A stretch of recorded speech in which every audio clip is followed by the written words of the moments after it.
Welcome to this last session of the day. This is a wonderful opportunity for us to get up and close and personal with the Heatons. I know Maria and Fabian are absolutely full of nervous excitement as they come to you at the conference today. And we're going to be talking about their family's journey of medical complexities and loss through to celebration of life and a generous sharing of time, expertise, and resources. Of course, a warning, this session does involve talking about young people with intellectual disability who have died. And so that can be distressing for some of our viewers.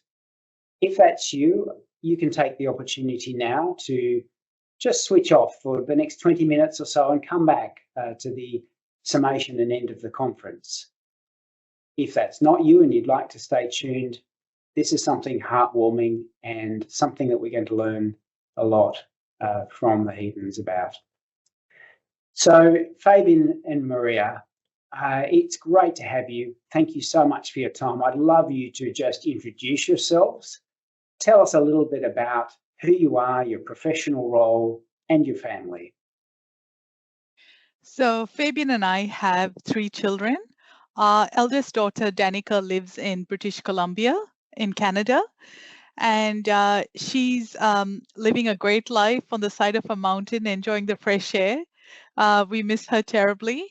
Our 2 younger children, Tristan and Tiana, had a diagnosis called Leeson-Kefley, which was a life-limiting condition.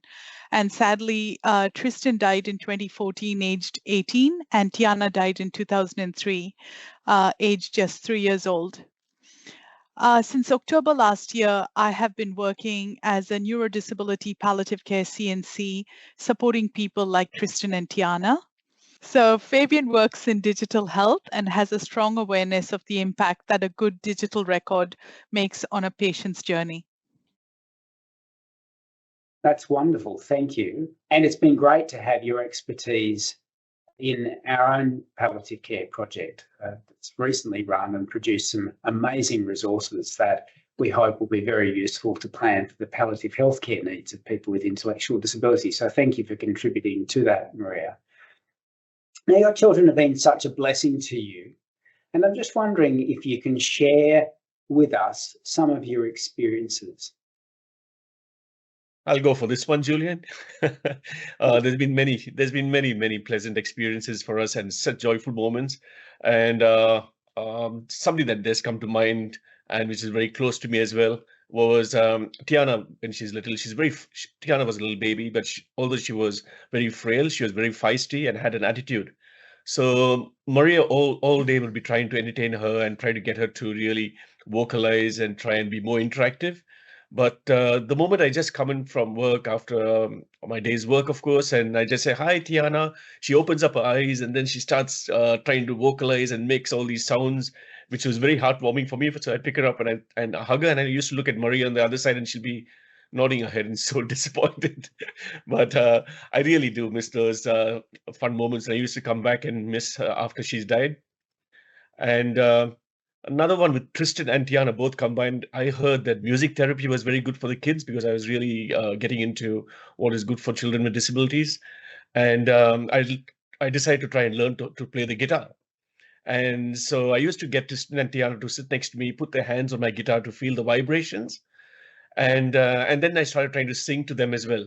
As soon as I started singing, I could hear Maria and Danica, my older daughter, in the background, just going, "No, please, no." And I was wondering what's happening. I thought the kids were enjoying it. So after a week's time, when I picked up the guitar, both Tristan and Tiana both started yelling and crying. So that was the end of my guitar days. So thank you, Fabian. And I'm sad to hear that your musical career was prematurely cut short by your children. But sometimes our children know what's best for us. Absolutely. Perhaps I could turn to you, Maria, and just wondered if you could share in what way your children have been such a blessing to you and your experiences of your children.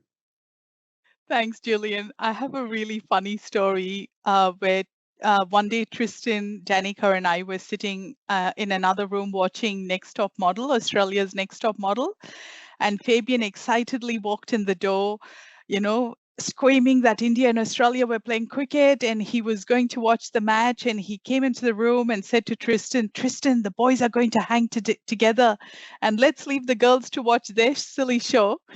And as Fabian wheeled Tristan away, I could see him looking at me pleadingly. And I was like, sorry, buddy, I can't help you. And then I kind of, walked over to see what was happening in the other room. And Tristan's arms and legs were stuck out very stiff with a really angry face. And Fabian's like screaming at the TV. And I said to Fabian, oh my goodness, Fabian, even blind Freddie could see that Tristan's not enjoying this at all. And Fabian looked over like in real surprise. He's like, Tristan, aren't you enjoying the cricket? And Tristan was shaking his head. So we were then able to rescue him and take him back to watching Australia's Next Top Model. And I was telling Fabian, which young man's going to not want to look at these pretty girls on the screen? Well, he certainly wasn't a cricket tragic like you, Fabian. So I'm sure you've learned a lot from that as well. Thank you for sharing that, Maria. I wondered if we could turn to the topic of how having children with intellectual disability has shaped your ideas of how healthcare should be delivered. And perhaps we could hear first from you, Fabian. I think we can understand this through hearing examples of good practice. And I wondered if you had some you could share. So I've got some clear memories of one particular incident where we met with our sleep medicine specialist, and he suggested trying something so that they can extend Tristan's life after Tiana died, and he put us on to suggested using CPAP. So I just, when we had a next meeting with a palliative care specialist, pediatrician and neurologist, I suggested that in 2003, if we can have CPAP, and they were just not actually convinced that we should be using that, because they thought that it was more like a life prolonging situation, not exactly something to help with Tristan's life. But our sleep specialist was quite good in a way where he researched, and we had another meeting. We had a case conference with the other specialists as well, and he proved that actually CPAP could actually help with Tristan's life. And I'm so grateful, and Maria and I'm so grateful that we had 11 more beautiful years because of trying to use CPAP, and for him pursuing and encouraging even the other specialists to make sure that Tristan is introduced to CPAP. And because mainly it helped him to sleep better. So once Tristan started sleeping better, his interactions were much better with us next morning as well. It reduced the seizures as well. So thank you, Fabian. I think there's a really good illustration there of persistence when things are really quite complex, of a medical practitioner who's prepared to do a deep dive and really understand how a treatment might support Tristan, and then also communicate that with you and help support implementation. So great examples of good practice there. So that's wonderful to hear.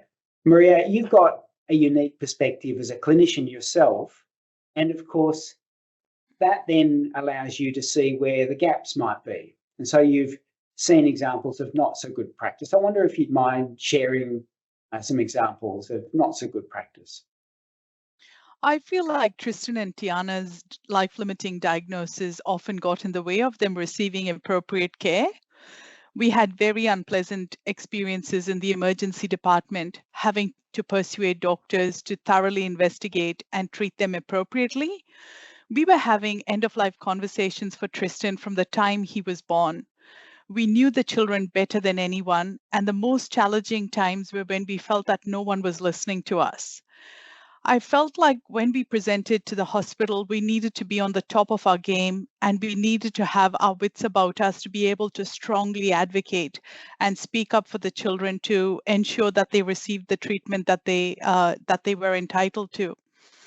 I felt like we were often offered comfort measures, and the attitude was that they were trying to relieve us of a burden rather than trying to focus on what was best for Tristan and Tiana. And this created a lot of distrust and a lack of confidence in the team. And now in my role, I find that as well, that in palliative care, by the time a family is appropriately being offered a palliative care option, the level of distrust and lack of confidence that they have from previous experiences and trauma impact on their ability to engage when the time is right as well. So it makes it a bit of a challenge to support a person at that time sometimes. Thanks, Maria, and some important illustrations of how we need to keep the person with intellectual disability at the centre and understand priorities from that point of view and from the point of view of families and carers. So thank you for sharing. Maria, you have this role in health advocacy and education. I've seen you in action. It's amazing what you do. Can you tell us what that looks like for both of you? I think that when Fabian and I were presenting with the children to the hospital, all of our terrible experiences were with people who were friends, who were colleagues, and people that we had a lot of respect for. And it made us reflect and think about what on earth was going on. And it dawned on me that these people thought that what they were doing was best practice. And I realized that they had no idea of what it felt like on the receiving end. And so that's where my, I tried to educate them and give them feedback about what it felt like to hear the things that they were saying to us. I also realized that none of what they were saying was a personal attack. It was a systemic change that needed to be brought about. I found that, I started doing my advocacy work in 1999, and it was a very long time that I was invested. And I think, it saddens me that sometimes even today I'm encountering health staff who still don't seem to understand. And I wonder whether it's a lack of confidence in supporting people with intellectual disability that, makes them kind of shy away from supporting our client group or these people like Tristan and Tiana. And what I would like to say is that, instead they need to recognize that there's such inequality and inequity in the system that they need to pick up the challenge, and they need to do everything they possibly can to bridge the gap. So there's so much work still to be done. Thanks, Maria. 1999, that's 25 years, isn't it? Mm. That's an incredible legacy that you've left in advocacy. And I'm more confident, I think, for the future generations of health professionals. We're now working at ways of making sure there's appropriate content, appropriate exposure to people with intellectual disability in key health curriculum for pre-registration courses. And the work that you've done, training our own medical students, is one good illustration of how to do that well. So thank you. Fabian, I know you're passionate about fundraising for all sorts of good causes, and I know that's a passion Maria shares with you. Can you tell us a little bit about the initiatives you've been involved with in fundraising? Well, one main initiative was I've set up a team called the Heartbreakers in 2007, and which will help raise funds for the Prince of Wales Hospital Foundation. So over the past 17 years, it's going to be the 17th year we do the City to Serve, and we raise funds for various departments within the hospital, so they can help, so they can buy equipment, and it also helps with patient care. And I've raised funds now for palliative care departments, the orthopedics department, operating theaters, allied health, renal department, cardiology. So there's at least about 15 departments. And the main reason why I've done that was also, one thing is my colleagues, just to bring them closer to helping the community as well. Because when Tristan and Tiana were little, and when they were quite ill as well, we had a lot of opportunities, and we got a lot of charity from friends, family, and the community. And this was one way to actually give back to the community, something which we really, which we really enjoyed. And coming up, the City to Serve is coming up, and we all gear up for it. And I'm sure you're after a personal best, but in a different sense of the word. Yes. So thank you for sharing that. That's really encouraging. Now, both of you have recently chosen to set up a family foundation at UNSW for the Centre of Excellence in Intellectual Disability Health. I'm just wondering if you could share what hopes you have for that foundation and any advice that you might have for others who are similarly looking to give in some sort of way to this area. Tristan and Tiana had a diagnosis of severe to profound intellectual disability, and they were nonverbal. And to a degree, having physical disabilities as well, ensured that we were around them at all times, very protective, very caring, and, sort of nurturing of them. I had the opportunity to work alongside people with mild to moderate intellectual disability while I worked on the board of the New South Wales Council of Intellectual Disability.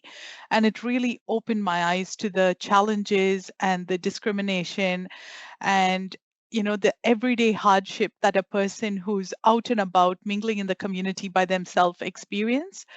And it's 10 years since Tristan has died, and 20 something years since Tiana has died. And it's sort of like, Fabian and me for the last 10 years at least have been thinking about what could we do to leave a legacy in this space. And the National Centre of Excellence was a wonderful opportunity, and we really would like to help a person who needs that support to be able to achieve a goal, to be able to do better in life, and to be able to overcome the hurdles that having intellectual disability can sometimes place in front of them because of the way that society is and the way that people around them are, not them as such.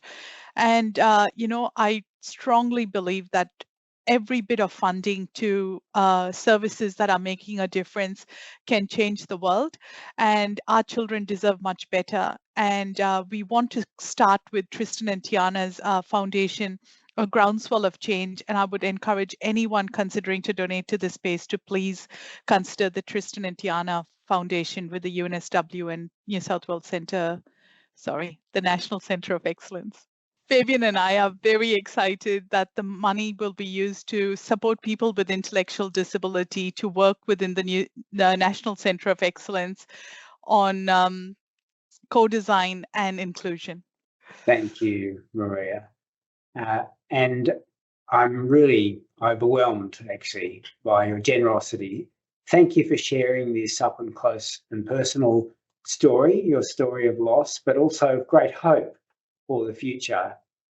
It's tremendously important that we continue to drive efforts to make a difference in this space.